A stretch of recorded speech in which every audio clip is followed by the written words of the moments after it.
Bismillahirrahmanirrahim. Assalamualaikum warahmatullahi wabarakatuh. Perkenalkan, saya Wulan Puandini Nurjana, CGP Angkatan 7 dari Kabupaten Bandung Barat.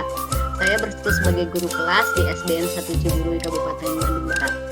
Pada kesempatan ini, saya akan memaparkan demonstrasi kontekstual Ki Hajar Dewantara. Pengajaran adalah bagian dari pendidikan. Pendidikan dan pengajaran merupakan usaha persiapan dan persediaan untuk segala kepentingan hidup manusia, baik dalam hidup masyarakat maupun hidup berbudaya dalam arti yang seluas-luasnya. Pendidikan adalah tempat persemayaman benih-benih kebudayaan dalam masyarakat.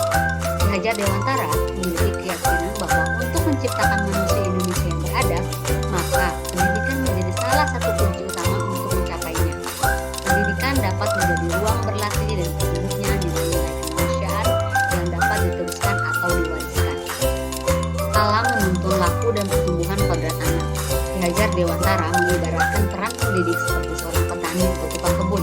Anak-anak itu seperti biji tumbuhan yang disemai dan ditanam oleh petani atau tukang kebun di lahan yang telah disediakan. Peran pendidik diibaratkan seorang petani atau tukang kebun yang tugasnya adalah merawat sesuai kebutuhan dari tanaman-tanamannya itu agar tumbuh dan berbuah dengan baik. Tentu saja, beda jenis tanaman beda kelakuannya. Artinya, bahwa kita seorang pendidik harus bisa melayani segala bentuk kebutuhan metode belajar siswa yang berbeda-beda, tetap berorientasi kepada anak. Kita harus bisa memberikan kebebasan kepada anak untuk mengembangkan ide, berpikir kreatif, mengembangkan bakat atau minat siswa, yaitu merdeka belajar. Tapi kebebasan itu bukan berarti kebebasan mutlak. Perlu tuntunan dan arahan dari guru supaya anak tidak kehilangan arah dan membahayakan dirinya. Ki Hajar Dewantara menjelaskan bahwa tujuan pendidikan yaitu menuntun segala kodrat yang ada pada anak-anak agar mereka dapat mencapai keselamatan dan kebahagiaan yang setinggi-tingginya, baik sebagai manusia maupun sebagai anggota masyarakat.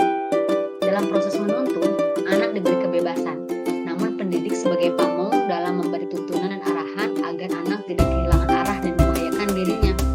Seorang pamong dapat memberikan tuntunan agar anak dapat menemukan kemerdekaannya dalam belajar. Anak juga secara sadar memahami bahwa kemerdekaan dirinya juga mempengaruhi kemerdekaan anak lain. Oleh sebab itu, tuntunan seorang guru mampu mengelola dirinya untuk hidup bersama dengan orang lain. Ki Hajar Dewantara menjelaskan bahwa dasar pendidikan anak berhubungan dengan kodrat alam dan kodrat zaman. Kodrat alam berkaitan dengan sifat dan bentuk lingkungan yang berbeda, sedangkan kodrat zaman berkaitan dengan isi dan irama. Artinya bahwa setiap anak sudah membawa sifat atau karakternya masing-masing. Jadi sebagai guru kita tidak bisa menghapus sifat dasar yang tadi. Yang bisa dilakukan adalah menunjukkan dan membimbing mereka agar muncul sifat-sifat baiknya sehingga menutupi atau menentukan sifat-sifat jeleknya. Kodrat zaman bisa diartikan bahwa kita sebagai guru harus membekali keterampilan kepada siswa sesuai zamannya agar mereka bisa hidup, berkarya, dan menyesuaikan diri. Dalam konteks pembelajaran sekarang, ya kita harus bekali siswa dengan kecakapan abad 21. Budi pekerti juga harus menjadi bagian yang tak terpisahkan dari pendidikan dan pengajaran yang kita lakukan sebagai guru. Seorang pendidik harus bisa melayani segala bentuk kebutuhan metode belajar siswa yang berbeda-beda, yang tetap berorientasi kepada anak. Kita harus bisa memberikan kebebasan kepada anak untuk mengembangkan ide, berpikir kreatif, mengembangkan bakat atau minat siswa, sampai siswa kita benar-benar merasa kalau mereka sudah merdeka belajar.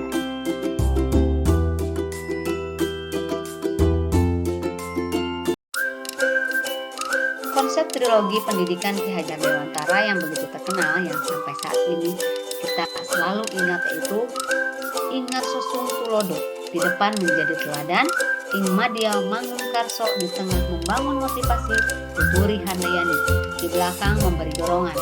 Itu semua harus dimiliki oleh setiap tenaga pendidik guna menciptakan peserta didik yang berbudi pekerti, cerdas, serta mampu beradaptasi dengan perkembangan teknologi masa kini.